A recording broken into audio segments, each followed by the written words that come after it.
আজকে করব সরষে ইলিশ, একটু অন্যরকমভাবে। আমার বাসার সবাই সরষে ইলিশ খেতে ভীষণই পছন্দ করে। আশা করি আজকের রেসিপিটি আপনাদেরও খুব ভালো লাগবে।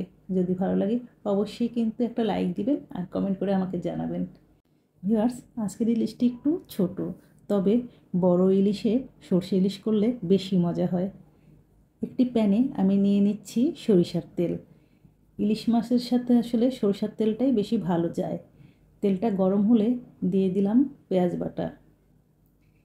এখন দিচ্ছি সাদা সর্ষে আর 8-9টি কাঠবাদাম একত্রে বেটে রেখেছিলাম, সেই পেস্ট দিয়ে দিচ্ছি টমেটো বাটা আর দিচ্ছি কাঁচামরিচ বাটা। এখন এগুলো সব একসাথে একটু মিশিয়ে ভেজে নিচ্ছি। কিছুক্ষণ ভাজার পর দিয়ে দিচ্ছি লাল মরিচের গুঁড়া। ঝালটা আপনারা আপনাদের পছন্দ মতো বাড়িয়ে কমিয়ে নেবেন। দিয়ে দিলাম হলুদ গুঁড়া আর দিচ্ছি আদা বাটা আর এখন দিয়ে দিব রসুন বাটা। এবার নেড়েচেড়ে একটু নিচ্ছি, একটু ভেজে নিব।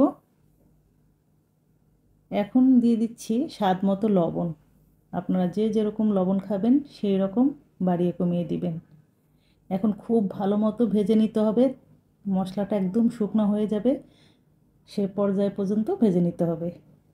ভাজা হয়ে গেছে, আমি এখন দিয়ে দিলাম 1 কাপ গরম পানি।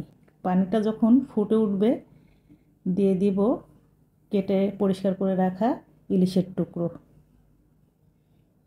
এখন গ্রেভিটাকে একটু নেড়েচেড়ে ইলিশ মাছের উপর দিয়ে দিচ্ছি।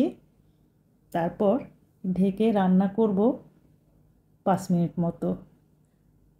চুলার তাপ মিডিয়ামে থাকবে। 5 মিনিট পর ঢাকনা খুলে নেড়েচেড়ে একটু উল্টে পাল্টে দিব।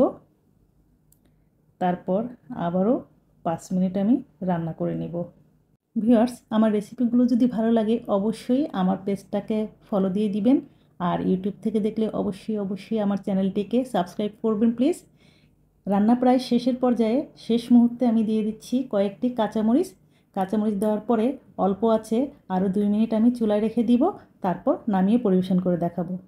দেখুন হয়ে গেছে, পরিবেশন করে দেখাচ্ছি। কি অসম্ভব সুন্দর হয়েছে দেখতে, আর এটা খেতেও কিন্তু চমৎকার স্বাদের। আপনারা অবশ্যই বাসায় ট্রাই করবেন। ভিউয়ার্স, আর কী রেসিপি আমার কাছে দেখতে চান অবশ্যই কমেন্ট করে জানাবেন। ডিয়ার ভিউয়ার্স, সবাই খুব ভালো থাকবেন, আমার জন্য দোয়া করবেন। আজকে এ পর্যন্তই। আল্লাহ হাফিজ।